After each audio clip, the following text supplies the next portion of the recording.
Hello everybody. A total of 56 lakh people in India are employed in the IT sector. That's close to 7% of Indian GDP. And this has been the bedrock of the middle class growth over the past few decades. Think about Infosys, TCS, Wipro, and these guys were the ones who created the entire Indian middle class right from 1990s. But for the first time in decades, TCS has mentioned that they are laying off 12,000 people. Well, in the grand scheme of things, from an economic standpoint, you might say that, hey, 12,000 does not seem like a large number. But the reality is a lot of employers, including TCS, are thinking about this right now. In this video, I'm going to give you an in-depth understanding of what's happening in the IT industry from the employer standpoint, from the company standpoint.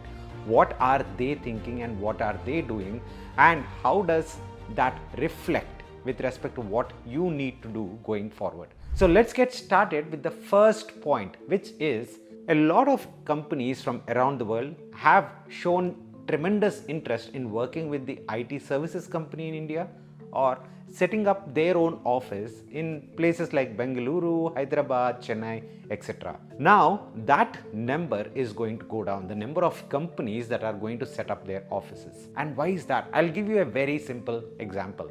Imagine a $100 million company and think about, for running that company, you need 200 technology folks, right? And after AI, the same work of 200 technology folks can now be done by 40 people or 50 people or let's say 60 people. Before we jump in there, a quick shout out to our sponsors, Odin School. Odin School has launched the AI course with machine learning, a new program. It's a cohort-based mentor-led program. This course is specifically designed to help you get a job in the AI world, learning AI fundamentals, workflow automations, document processing to advanced AI tools. All these learned through 10 plus practical business focused projects.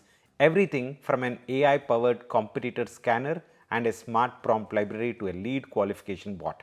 You will get trained on industry tools and platforms such as ChatGPT, Claude, Copy.ai, no-code workflow tools like N8N. The program is taught by industry mentors and comes with Odin School's career ecosystem, exclusive hiring sprints, access to hiring portal, interview prep, and job drives. This will help you move into a variety of AI ML roles ranging from ML engineer to ML ops engineer to LLM app developer to AI consultant.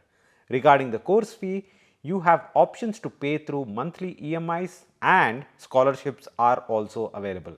Highly recommended program, so please go ahead and check out the program through the link in the description.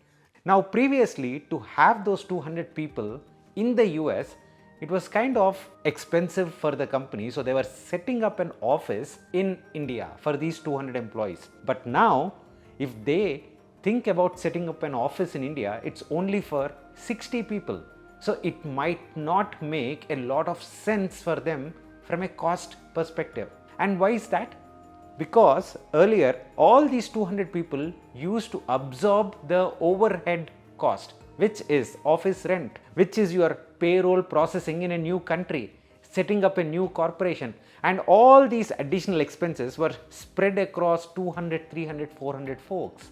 But now, if you are just setting up for 60 people, it does not make any sense for a company which is $100 million. So the number of companies which are looking forward to come to India and set up offices will continue to go down. If the threshold was a $100 million company previously, now it's going to increase to $500 million.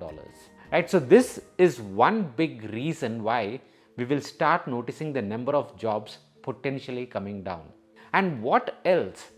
It's not just these big companies which are trying to set up their offices in India, but also the employers themselves, right? TCS, Infosys, Wipro, they also have pressure. Well, the TCS news around, hey, 12,000 employees getting laid off has come out in the last week of July, first week of August, etc. But there was a trigger to that 20 to 30 days back.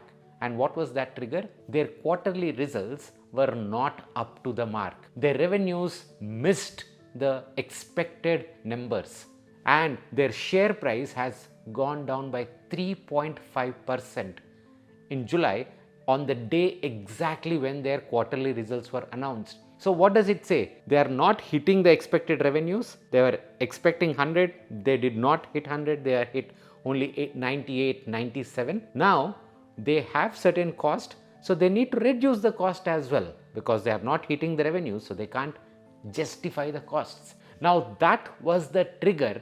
And of course, the result or the outcome is for everybody to see. Well, the other big giants like Infosys had a decent quarter. HCL Tech, again, they also kind of adjusted their revenue estimates. But net, the companies where you see these revenue estimates being missed, you will immediately notice these kind of things happening. But it is shocking for this to happen for a company like Tata Consulting Services because TCS has always been employee friendly company. So we might see going forward a lot of big giants which have been employee friendly as well, looking into their profits and costs from a quarter to quarter basis. Now in this entire story, the positive is that at this point as well, there are new recruitments that are happening, except that the focus area of recruitments have changed, and all in one with respect to AI. What can you do in this situation when the companies are thinking from profits perspective, or they are thinking about, hey, does this investment in an outsourcing office make sense versus not? Well, as an individual, you need to look out for other opportunities, and one of the first things that I would recommend is looking into Indian product companies. There are a lot of companies in India, traditional sectors, agri, manufacturing, healthcare, pharma, that serve only Indian people, and these companies also need technology people. Well, there are some drawbacks, like probably that's not the most glamorous job out there. You might not have swanky offices, you might not have the 9 to 5 culture, you might not have late night calls to talk about with your friends and family, but these are great companies and they do offer competitive salaries. However, the issue with these companies is that there are not many roles like an IT services company, but there are roles. That's the catch. And these roles are usually not available on LinkedIn, they are not available on Naukri. This all boils down to your own networking. You need to talk to people, and primarily this might be just within your own city as well. You need to connect with as many people as possible. You need to know, hey, what are the top 10 companies in my city, in my state, or in some of the states where you want to go and work, in the agriculture space, in the manufacturing space, in the traditional retail space. Look for these top 10-20 companies and then go and search on LinkedIn, hey, who are these people who are leading technology teams in these companies, and potentially try to find somebody in the network so that you can reach out to them. If you have 100 such companies list, you will find one or two for sure, and referrals is the way forward over here. The second option I would also strongly recommend is startups. Well, previously startups did not have a big say in the entire outsourcing world, but now a lot of startups are coming and saying that, hey, we will actually service the clients which probably TCS, Infosys, Wipros don't care about, or even if they care about it, the startups are saying we will do a better job because we will leverage AI and we will do these things much more faster. We do not have any kind of politics, governance issues that a big company has. And as an individual, for you, this is the golden chance. You need to look out for these startups. Well, these startups might shut the shop. That's always there. But the important thing is there is a lot for you to learn. And if you work in these startups for 6 to 8 months, your profile will actually be elevated by 2 to 3 years, which means you will get 2 to 3 years worth of learning in a big company exactly in 6 to 8 months if you work in a startup.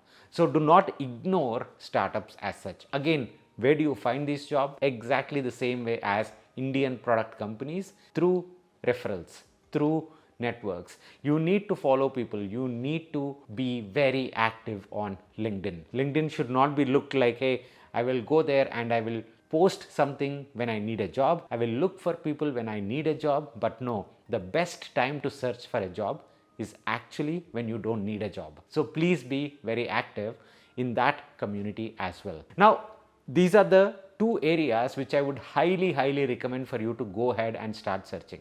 But which kind of roles are at the most danger? Number one is folks who are managing a lot of people without any real technology background. Of course, as the total number of employees is coming down, you don't need so many people managers as well. So that's number one. Number two is folks in testing. Number three is folks who provide a lot of infrastructure based support, who provide basic tech support and ensure networks and servers are working well. Now, these are the kind of roles which are at risk. If you fall into any of these buckets, the alternative is definitely go ahead and start learning. It might seem like a daunting task, but once you get into the flow, all it takes is 3 to 6 months of commitment from your end to shift tracks, and let that 6 months come when you are actually in a comfortable position. I hope this video is helpful, guys.